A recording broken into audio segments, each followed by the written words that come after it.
In 2016, I was on my trip for Umrah in Mecca, and every year from the year 2002-3 till for 15 years, every year, the last 11 days or 10 days, me and my family always spent in Mecca. Then after that, went to Medina for a week. We were in Mecca on the 1st of July, 2016. There was a bomb blast in Dhaka. And a newspaper by the name of Star said one of the terrorists, he was a fan of Dr. Zakir Naik on the Facebook. That came in the newspaper on the 3rd of July, 2016. 4th of July, next day, almost all the papers in India, Dr. Zakir Naik inspired the terrorist of Dhaka bombing. 3 days later, that Bangladeshi newspaper corrected. We never said Dr. Zakir Naik inspired. We only said one of the terrorists was a fan of Dr. Zakir Naik. Out of 14 million people that time on my Facebook, if one person, so they said that we never said. That newspaper corrected, but the Indian media did not. Then we realized it was a plan and plot of the Indian government. But alhamdulillah, because of the popularity by the grace of Allah subhanahu wa ta'ala, there were protests all over India. So much so that in most of the cities of India there were protests. And alhamdulillah, all the Muslim sects, whether Hanafi, Shafi, Hanbali, Maliki, Deobandi, all of them supported me, almost all. They said we may not agree with Dr. Zakir Naik, but he's not a terrorist. There were big protests. So much so that in 1 month's time, in the parliament, the Indian government said, Dr. Zakir Naik organization is not involved with terrorism. In the parliament, they said. And all the protests died down. But it was the plan. When the protests died down, they made a new issue in November about the Muslim personal law. When all the Muslims got together, in between that, on the 17th of November 2016, the Indian government bans my organization. I was outside India. I wanted to come back, do a press conference. They didn't allow me. So I was already outside India. Not that I ran away from India. And they banned the organization for 5 years. At that time, because the Muslims were involved in the Muslim personal law issue, there was no protest, hardly any, and it was their planning. After that, mashallah, I never imagined the red carpet treatment I got from the other countries in the world. I got offers from about 12 to 15 countries. Come and stay here, come and stay here. We'll give you this, we'll give you that. I did my survey. Previously, I traveled as a lecturer, not knowing the ins and outs. I took time and I found, according to me, the best country today, if a Muslim has to live, according to me, it is Malaysia.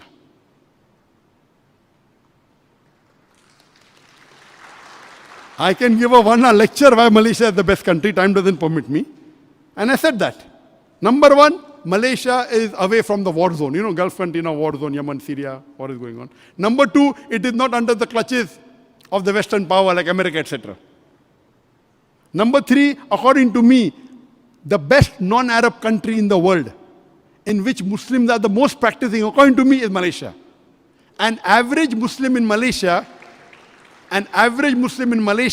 is a better practicing Muslim than an average Muslim of India or an average Muslim of Pakistan or an average Muslim of Bangladesh. And this is my own research. And I can give you proofs. Dr. Zakir Naik always speaks with proof. On average, if you see in Malaysia, in India, how many people pray 5 times a day? How many? Not less than 10%, some surveys say less than 5%. How many people pray 5 times in a mosque? Less than 2%. Same in Pakistan, same in Bangladesh. In Malaysia, mashallah, according to me, more than 50% pray 5 times a day. In a mosque, more than 25%. You go to the mall, there are people praying in the mosque. So as a practice in Muslim, except non-Arab countries, Gulf is a different thing, Saudi Arabia is a different thing. The best non-Arab practicing Muslim country is Malaysia. Point number 3. Point number 4, the federal religion of this country, Malaysia, is Islam. Point number 5, in most of the countries, in most of the states of Malaysia, where Raja is there, a Muslim can propagate to a non-Muslim, a non-Muslim can't propagate to a Muslim. Point number 6, the government funds the mosques and the Islamic activities like Baitul Mal, there is Zakat. And you see, every mosque, now the new mosque coming to Gufran Mosque, the mosque is there, there's a basement, there is a place for the Imam, there is a place auditorium, you go to Kuel Mosque, beautiful. You don't find this in other parts of the world. Point number 7, the country which has the best Islamic economic system, that interest-free banking, it's in Malaysia. In terms of quantity, Saudi Arabia is number 1. But in terms of number, in terms of value of dollars, Saudi Arabia is number 1. Malaysia is number 2. Saudi Arabia 25%, Malaysia 17% of the economy. But in terms of banking system, the easy facility of riba-free banking, it is Malaysia number 1. Every bank has an Islamic Sharia, an interest-free account. Alhamdulillah. There is takaful, there is insurance, and I can go on and go on. Time is short. Next point is, Malaysia is a beautiful country. The scenery, the tourism is excellent. You can go to different parts, and tomorrow I'll be trying to Langkawi, mashallah. It was rated as one of the halal tourism. Alhamdulillah. In terms of living, the percentage, the expenditure in Malaysia, the standard of living is good, the expenditure is less as compared to the Gulf country. Malaysia, mashallah, is an economically strong country. Now, because of pandemic, most of the countries are down. That's a different thing. And the list is long. Time doesn't permit me. So I chose Malaysia. I never thought in my life before that ever I will have to leave India. I thought they will stop my dawah. I never thought in my dream that they'll accuse me of terrorism. So they went to the Interpol in 2017 and they requested that Dr. Zakir Naik should have a red corner notice.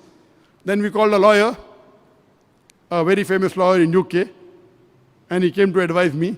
He said, if any country requests Interpol for terrorism charges, 99.9% they will give it. So I said, why have you come here then? What I can do, I can delay the red corner notice. How long? 2-3 months. Nonsense. But alhamdulillah, when Indian government sent the request to Interpol, Interpol rejected it. Outright.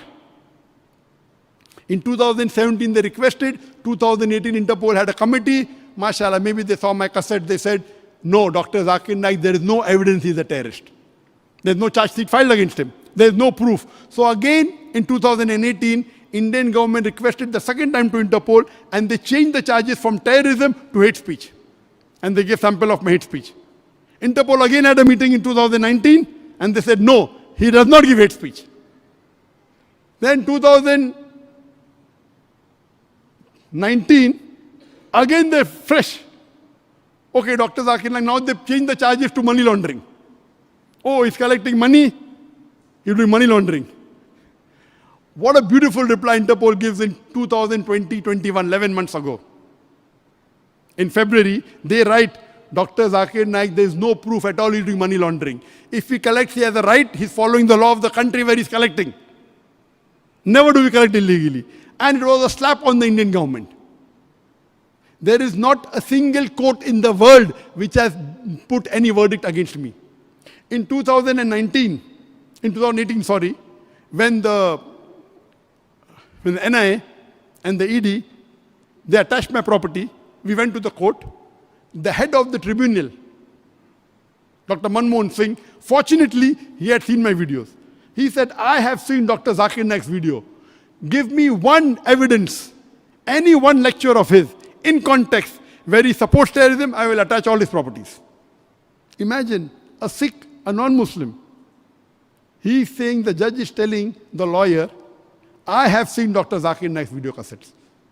Show me any one lecture of his, in context, where he has promoted terrorism, I will attach all his property, and there was a stay. So by law, by court of law, I have not been convicted at all. Yes, because I did not go back for the case, there are arrest warrants against me, but not a single court has convicted me anywhere, nowhere in the world. And Indian government tried the level best with many countries. to get me back, including Malaysia. Alhamdulillah, Malaysia has been strong. The government kept on changing. All the government supported me because they knew the truth. They supported the truth. That's the reason I said that Malaysia, mashallah, is a strong country. And mashallah, they do not bend down to pressures of the international. Though the relationship of India and Malaysia is good,